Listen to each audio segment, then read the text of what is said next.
Oda continues to cook. This man is serving up straight up Michelin star meals. And in the most unexpected ways too. What do you mean the Roger Pirates were a ship full of legendary simps? That the Loki flashback would spend half a chapter focusing on the legendary baddies of a previous pirate era. That Elbaf, the land of giants. This would be the arc that focuses on the birth of the legendary Rocks pirates. Perhaps the most stacked crew to have ever existed. And then, who would have thought that Oda may have just given us a new hint about who Luffy's mother could be? Not convinced? Well, let's discuss. So there is a lot to unpack about chapter 1156, but first, make sure to subscribe to the channel to help out a fellow One Piece fan get to 100,000 subscribers, and also so that you don't miss out on more One Piece discussions. But moving straight into chapter 1156, we have to discuss this first. Tritoma, could she be Luffy's mother? This seemed to be quite a popular idea during the reaction stream, and I definitely think it's worth considering. In chapter 1156, 56, Gomu 56, Tritoma got her official introduction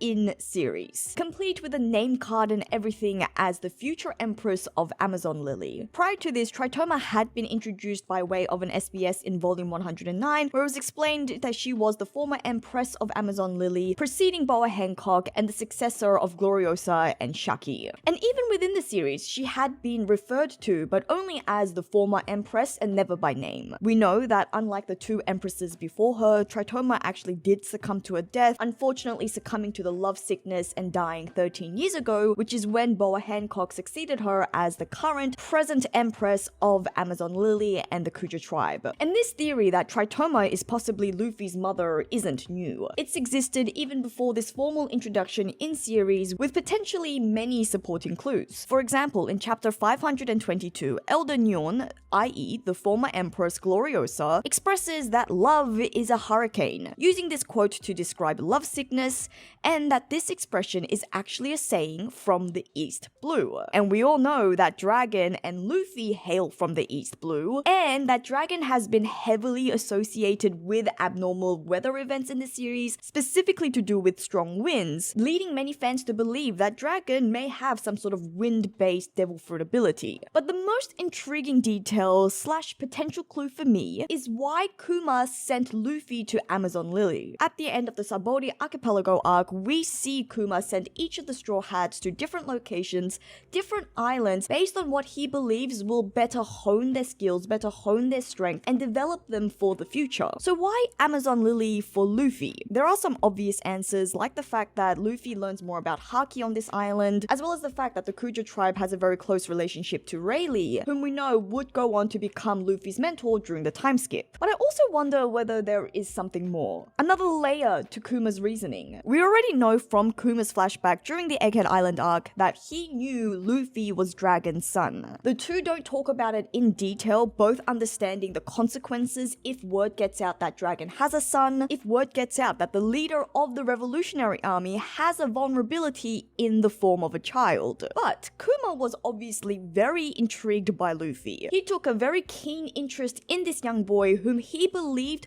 would grow to be the man of legend, the legendary sun god Nika. And so I wouldn't be surprised if Kuma did the math in his head, started calculating Dragon's activity to try to piece together when and how Luffy came to be born. Because something else that is really interesting is that we don't see Kuma visiting Amazon Lily during his flashback. But we know that is a condition of his Niku Niku Devil Fruit. Kuma can only send himself and others to locations that he's already visited in the past. But very intriguingly, in chapter 1099, where we see Kuma visiting to each of the other islands that all the rest of the Straw Hats were sent to, only two locations are missing: Amazon Lily and the Momoiro Island. In the case of Momoiro Island, that's a little bit more understandable given that we know that the leader of this island is Ivankov, Kuma's longtime friend. It's easy to assume that Kuma may have visited him sometime in the past. But it's much more curious when it comes to Amazon Lily, seeing as we know that they typically have a no-mail policy, and yet Kuma must have visited there at some point if he was able to send Luffy there. But then, during Kuma's flashback, we also see that when he becomes one of the Shichibukai, Boa shows almost no interest, and for me, I even get the feeling that she doesn't actually know who he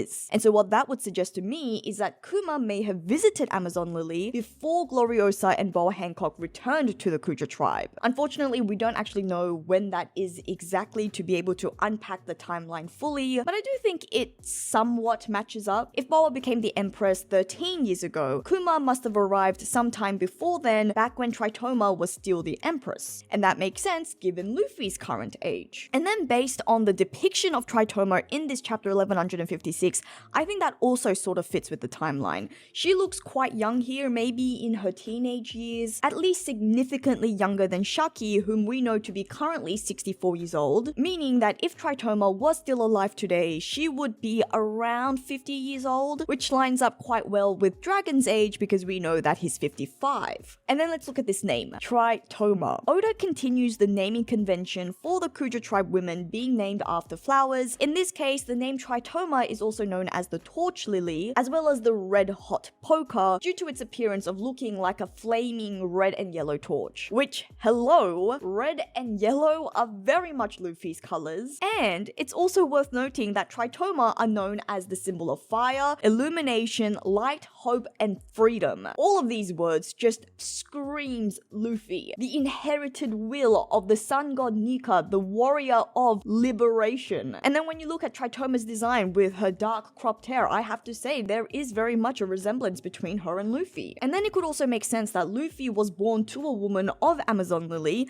because we know that Luffy, if he existed in our real world, would be Brazilian, and the Amazon rainforest just happens to be located in Brazil. And then let's think about the deeper meaning behind all of this. We know Tritoma died due to love sickness, supposedly what happens when you can't follow your heart's deepest desires, something that can only be cured when you leave Amazon Lily to pursue your love. But what if the object of Tritoma's love wasn't romantic but maternal? What if the object of Tritoma's love was Luffy? But because of who Luffy's father was, because of who she was, she knew Luffy would become their vulnerability, and simultaneously she knew that if the word got out that Luffy was born to Dragon and the Empress of Amazon Lily, that would also place a target on Luffy's head, which is why she and Dragon were forced to keep Luffy a secret, why they had to let Garp take him instead, while internally Tritoma pined and yearned and ached in love for this child that she would never get to raise. This great burning love is what caused her death. I mean, just imagine the poetic brilliance, the poetic tragedy behind this, especially given Dragon's words to Kuma, a child always being a parent's weakness. That has so much more meaning, a new meaning, if it was some sort of foreshadowing for Tritoma's death. And I know it has been stated that men aren't typically born to the Kuja tribe, but Luffy could have been the first and may have just been kept secret, or Luffy may have even been born outside of Amazon Lily, because we also know that Tritoma was the empress that forgave and pardoned Gloriosa, the former empress, despite her having left her kingdom. And maybe Tritoma did so out of empathy. Maybe she understood Gloriosa's heart, having also left Amazon Lily in the past, albeit in secret, having a baby and returning only when it was in the best interest of her secret hidden child. Now, a counter I want to raise is that there is a quote attributed back to 2009 when Oda answered a question about Luffy's mum. And here Oda replies, "I think she's alive. I'm still thinking hard about this. But if she does appear in the story, then she'll be a very tough looking woman and strict. There's no way that she's a beautiful mother. She's got this typical middle-aged woman's permed hair." And then he goes on to describe how he deals with mothers and blood relations in his story overall. But I think it's important to mention that this is a message, this is a quote from 2009. And it's very clear from his response that Oda hadn't really fully made up his mind about how to deal with Luffy's mother yet. He even says that he's still thinking hard about this. Nothing set in stone. And this response seems to be more in line about how he's dealt with mothers more generally. We know that he's also said in the past that he doesn't focus on mothers a lot in his story because mothers typically are the antithesis of adventure. But since then, I think Oda has definitely changed his mind. And when it concerns Luffy, the protagonist of his series, and in a story that is becoming more and more focused on important family lineage, I think Tritoma being Luffy's mum makes perfect sense. Although, I have to say, this is not good news for the Krokomum agenda. And it also makes me start wondering about the theory that Mihawk is actually the love child of Rayleigh and Shaki. But that leads us to the rest of chapter 1156. Like I said, I was not expecting a heavy focus on the baddies of the previous pirate era, but I am here for it. The lore of the One Piece idols, Gloriosa and Shaki. That was a very welcome surprise, not only because they are obviously very beautiful, welcome additions to any chapter, but because of how this adds to the characterizations of some of the other key figures in the story, and how this develops character relationships within the series. First of all, the fact that the Roger Pirates aren't just legendary warriors, they are legendary simps. And Oda wants it to be known that being a simp and being a legendary warrior are not antithetical. This is so much fun that adds more to the standard classic badass stuff, adds so much character in a way that is so One Piece. It was really nice to see this characterization of Roger. As we go back to his younger days, it's becoming clear that he's not exactly like Luffy. Roger is way more susceptible to the beauty of a woman, unlike Luffy, who is shown to be completely indifferent to that sort of thing. With all the similarities between them, their big dreams, their charisma, even the way that people often say Luffy reminds them of Roger. It's also great to see the distinctions as well. These moments help separate them as characters, making them each feel like fully realized individuals rather than just straight up parallels or copy-paste of each other. A big shout out to my man Rayleigh though, being the only one unaffected by Shaki, but still managing to win her heart in the end. That is top tier legendary behavior. Rayleigh's reaction here in this chapter particularly is almost identical to how Zoro reacted to Hiyori back in Wano. That look of pure confusion, like what is even happening right now? Or was Rayleigh just pretending to be cool? Pretending to be unfazed, because that seems to be how he might have ended up winning Shaki's heart in the end, because Rayleigh was the first man, the only man who was able to withstand Shaki's beauty and charm. Either way, it's a fun parallel, but it's also kind of surprising when you consider Rayleigh's introduction in the series. Back in Sabaody, Rayleigh was definitely not unsusceptible to a woman's beauty. So seeing him now completely unfazed, it makes you wonder, when did that turning point in his life happen? Was it after becoming Shaki's lover and being awakened to the beauty of women? Or was he really just pretending back here with the Kuja tribe? Either way, the contrast between the younger Rayleigh and the man we know today, that also adds another layer to his character. Whereas in the case of Scopper Gaban, the Sanji parallels are strong in this one. Scopper never stood a chance. But something that really interested me in this segment was that Roger was the object of Gloriosa's love. And the reason why this intrigues me is because we know that Gloriosa would eventually leave the Kuja tribe, supposedly in pursuit of her love, the only way to cure love sickness. And then in SBS volume 109, the same one where Tritoma was introduced, Oda was asked whether the man that Gloriosa fell in love with was in the Rocks Pirates, and Oda had a very cheeky answer. He said, if the way to suppress love sickness is to be close to the person you're in love with, then yes, it might be someone from the Rocks Pirates. Which obviously doesn't make sense if she was following Roger of the Roger Pirates, but see how he's done all these backflips and given hypotheticals? I think this is Oda's way of saying that Gloriosa left to be close to the man she loves, not necessarily someone within the Rocks Pirates because it was Roger, but then through some other events she must have ended up in the Rocks Pirates. You know, for example, maybe the constant clashes between the Roger and Rocks Pirates was a way for her to secure her frequent interactions with her love. Or maybe it was a woman scorned type of situation. After constant rejections from Roger, she decided to join his rival crew as payback. Or maybe Gloriosa even fell in love with someone new. And then that would add another layer, another detail to how love sickness works in a way that we didn't know before. In any case, like I said, I loved getting a solid look at the Kuja tribe from before Boa Hancock's time. What really stands out is how prominent they seemed in the past, especially compared to the present. Back then, they weren't just pretty idols. They were feared warriors. It's almost One Piece's version of K-pop idols, but make it pirate-themed and badass. It adds a really fun, stylish layer to their legacy. Some other critical details focusing on this previous era is that we can see the egg on the Oro Jackson. I think this is very important because of the questions surrounding what this egg is. There have even been theories that this might be an ancient weapon, the Uranus, which I have actually discussed in a previous video of mine, so you can check that out later. But of course, probably the most hype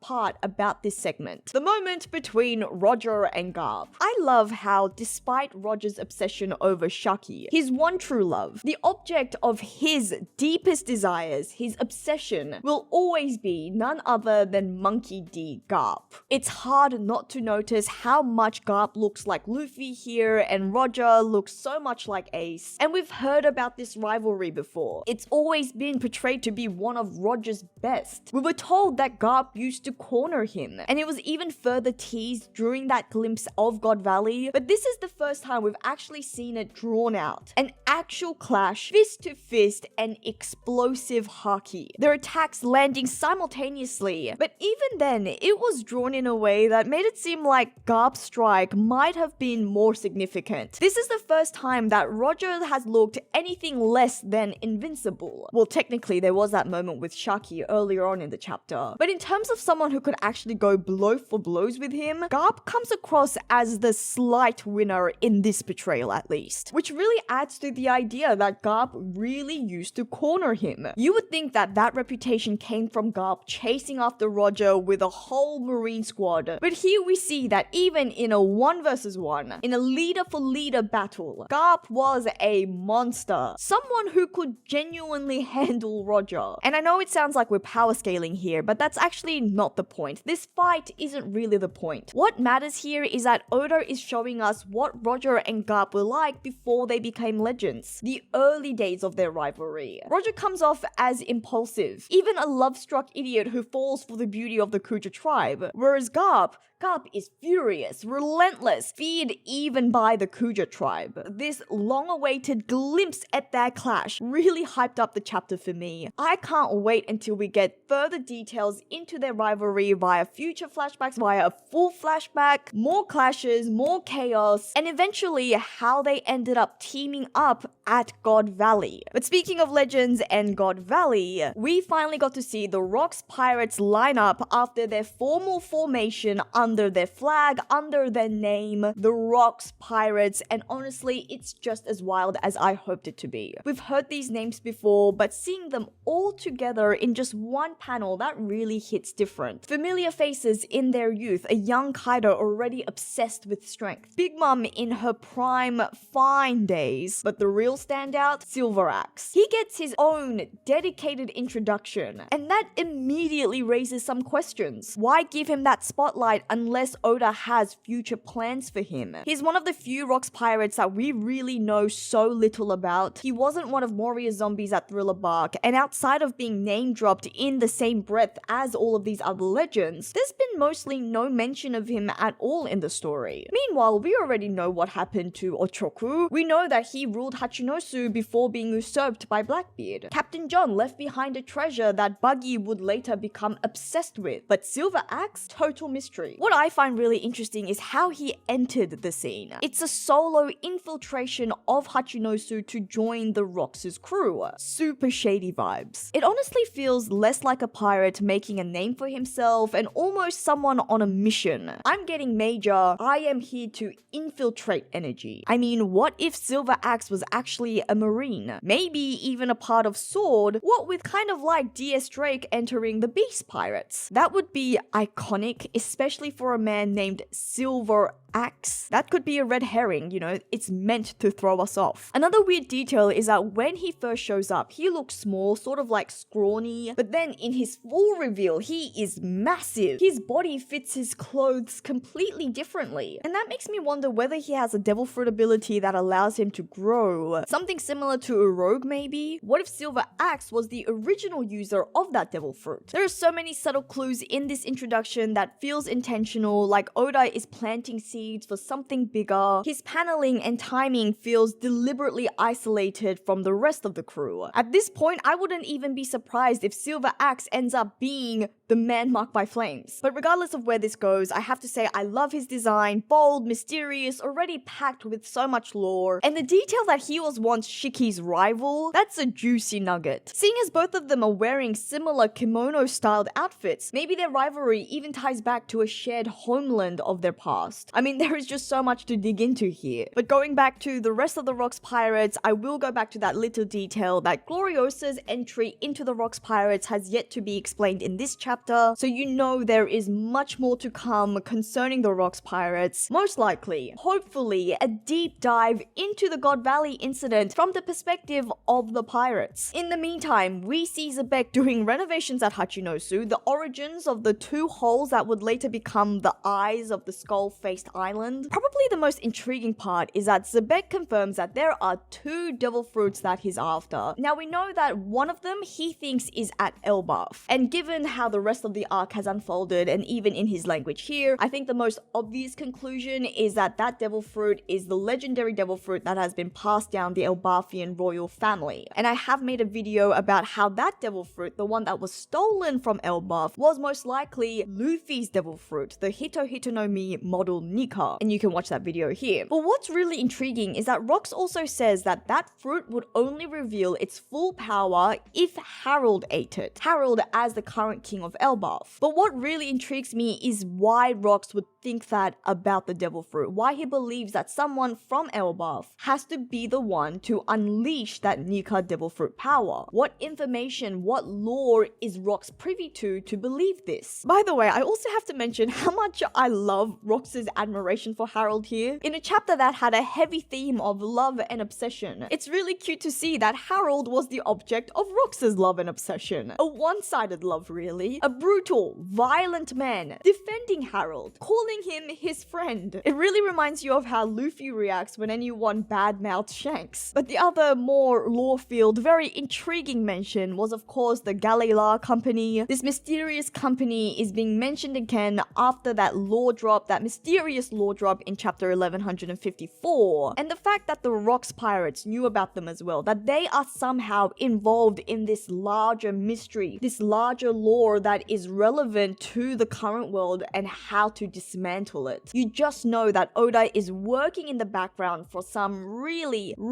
incredible lore reveals, mysteries that's going to tie into One Piece's ancient history to our current present and the future of the One Piece world. And while we ponder about what that looks like, isn't it hilarious that we're supposed to be covering Loki's flashback and yet we've ended up with so much backstory outside of Loki? We're talking the early days of legends like Roger, Garp, the Kuja pirates. It's like Oda has opened the floodgates on everyone's origin story except for Loki's. Not that I'm complaining, of course, because every page has been packed with world-building, juicy character moments. It's just funny that the Loki flashback has become a full-blown tour throughout pirate history. But I have to say, the Loki moments of this chapter, of chapter 1156, only furthers my belief that Mosa is actually Ida. You can watch that theory in full, but as I keep saying, as the arc goes on, and as we see more of Loki, the more I think this theory is gaining traction. And this chapter was no different. Here we see Loki accusing Ida of only acting motherly just so that she can move into the castle, calls her a gold digger, suggesting that she's only chasing a comfortable life. But what if that insult is actually a foreshadowing? We already know that wherever Mosa is, it's not exactly a place of comfort. The way that she said she won't be able to contact Loki anymore, that suggested that there is something going wrong on her end. Like she's in a situation where she's being watched, restricted, or struggling. And with that in mind, it makes sense that Ida, now disguised as Mosa, she appears to be showing that same motherly nature that Loki mocked her for, but in a completely different context. Not as someone seeking luxury, but as someone enduring hardship. And what if she's doing all of this to try and parent Loki from the shadows? To protect him, guide him, raise him as the only parental figure he has left. That would create a really powerful full circle moment. The very behavior that Loki dismisses as being manipulation was genuine all along, just misunderstood. And now, as Mosa, she is still showing him that same care, that same love, even if Loki doesn't know it yet. And to top this magnificent chapter off, I don't usually talk about color spreads, but this one I have to discuss because it is top tier. Visually, it has this vibrant, punchy style that feels almost like a movie poster. Everyone is rocking these really cool street style outfits, laid back but still dripping with personality. And right in the center is Luffy, mid-run in that classic Nika pose. It just radiates energy. There's also a very clear thematic focus here, the Pirate King and their respective wings. And then you have Nami, drawn almost as large as Luffy, arguably the queen of the series at this point. Very fitting in a chapter that paid a lot of respect to the badass women, to the badass queens of the One Piece universe. But my favorite has to be Gaban's glasses. The way that they reflect Luffy running is